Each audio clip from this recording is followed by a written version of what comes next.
Hi there, welcome back to my channel. My name is Cynthia Veronica and I have two children, Sebastian who is 6 years old, Samantha who is 5 years old, and Sebastian just happens to have achondroplasia, which is the most common form of dwarfism.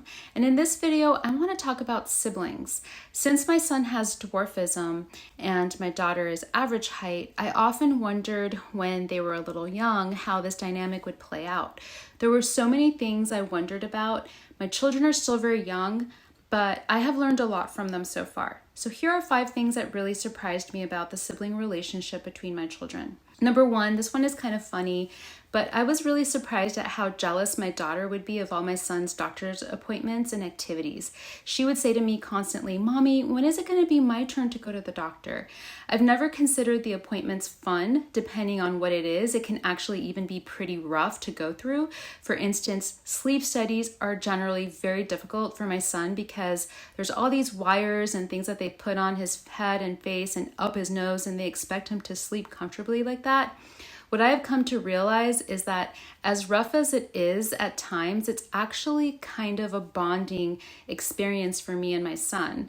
He gets a lot of mommy time during his appointments, and I think my daughter takes note of that and wants to partake in those activities so that she can get mommy time as well.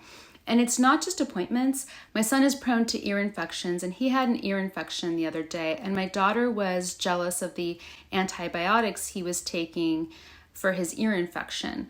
My son kept on saying that the medicine tasted like bubble gum and that it was so yummy and he couldn't wait for his next dose. So my daughter, of course, was jealous and kept asking me when it would be her turn to take the medicine.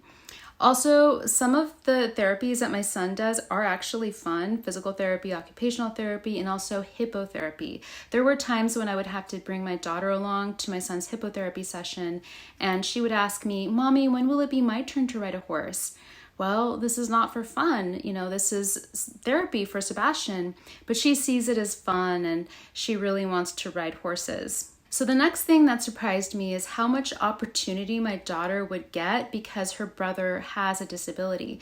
When we were in Early Start, which is a free educational program for children under 3 years old with disabilities, the director let the siblings of children that attended the Early Start program also tag along. So they both, not just my son, but also my daughter, took advantage of the preschool.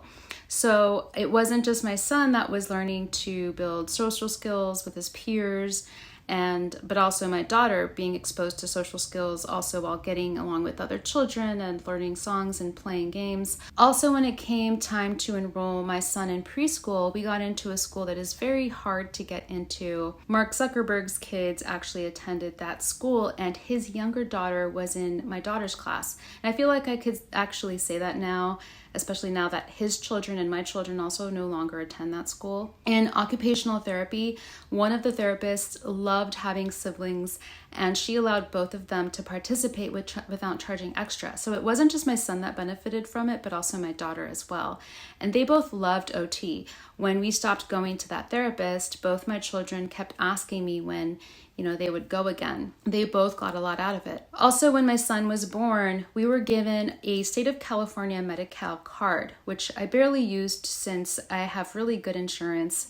But one benefit from having the card is I get a lot of discounts from museums and other activities. For example, we went to the Children's Discovery Museum the other day, and it only cost $6 for me and the 2 children rather than $45 if I had not had the card with me. So both of my children actually benefit from that, not just Sebastian. The next thing that kind of surprised me was that other parents on the street recognize my son very easily. They will call out his name and wave, and a lot of times I have no idea who these people are, or I don't remember them. People usually seem very happy to run into Sebastian. Usually these same people have no clue who Sammy is, even though my children were doing the same activities as their children. They recognize Sebastian, and sometimes they'll say, "What's her name again?" when they're referring to Samantha. Even so, it's always really nice to talk to parents and have that connection. So I feel like Sebastian, if he didn't have achondroplasia, they probably wouldn't remember him at all or recognize him on the street. So he helped me realize what a special bridge he builds between him and his peers, and he really makes a strong connection and impact in other people's lives. The next thing that kind of surprised me, and this is actually kind of endearing, is how helpful my daughter is when my son struggled physically. If he has trouble reaching something, she always wants to help out her brother. I also learned that even though Sebastian is smaller than Sammy, Sebastian is super strong. They really like to wrestle, and sometimes I have to remind him not to play so rough with her because sometimes he could really hurt her. So the next thing that kind of surprised me, but is also very sweet, is how much my daughter looks up to her brother. She always wants to hold hands with him. She would even try to copy doing things that come natural to him, but not for her. For example, kids with achondroplasia like to be in the snowplow position. Because they are top heavy, it's just a really comfortable position for them to be in. So sometimes he'll play with his cars in the snowplow position, and she'll want to try to do the same thing as well, even though it's not necessarily natural or comfortable for her. So there you have it. Those are 5 things that I learned from my children. Thank you so much for watching, and I will catch you in the next video. Bye for now.